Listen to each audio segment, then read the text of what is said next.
Hi everyone, this is Alana from the Brantford Public Library, and in honor of Halloween, I'm going to be sharing some of my favorite Gothic novels with you.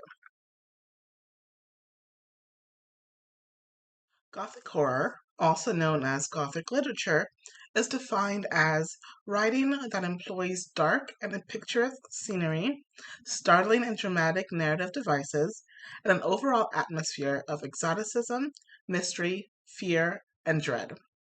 Often a Gothic novel or story will revolve around a large ancient house that conceals some terrible secret or is home to an especially frightening or threatening character. Think Dracula, Frankenstein. One of my favorites is the stories of Edgar Allan Poe. This is a book of his short stories and poems. The classics, The Telltale Heart, The Raven, filled with just creepy, suspenseful stories written by Edgar Allan Poe. It's a nice read for a quiet Halloween night.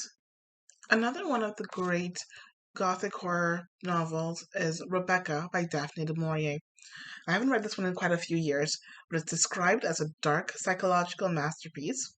It begins as a romance and then plunges into a twisted story of obsession, suspicion, and doubt.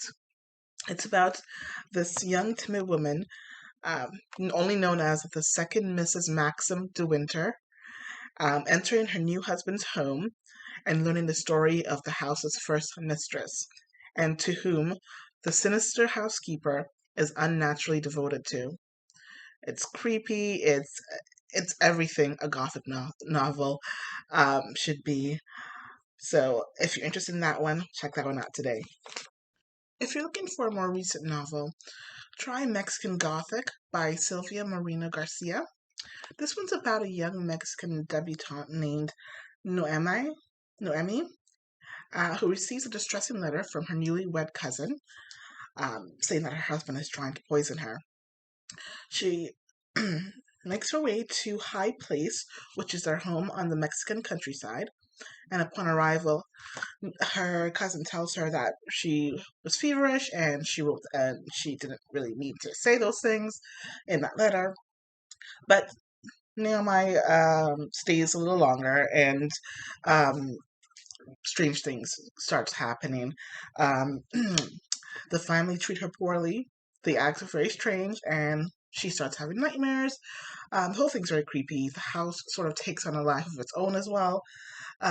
So when it comes to Gothic fiction, Mexican Gothic has it all. The atmosphere, the creepy characters, whispers of a family curse, plenty of tragic events in the past, and just overall a great Gothic read. So if you're interested in that one, put a hold on it today. So my final recommendation is Lovecraft Country by Matt Ruff. This one isn't particularly Gothic fiction, though it has some Gothic elements to it. It's about a 22-year-old African American Korean war vet, Atticus Turner, who in 1954 travels into Chicago or from Chicago with his uncle and childhood friend to search for his missing father, only to encounter both human and supernatural terrors at the estate of the descendant of a slave owner. This novel weaves the horrors of Jim Crow America and racism with the supernatural horror of Lovecraft. There's a lot going on in this novel. You've got witches, you've got spells, you've got time travel, shape shifting, all taking place within the highly racist and um, place and time. So a lot of different things are going on here, a lot of different genres. You've got horror, fantasy, gothic fiction, historical fiction, as well as social commentary. So if you're interested in the supernatural and in horror, you'll like this one.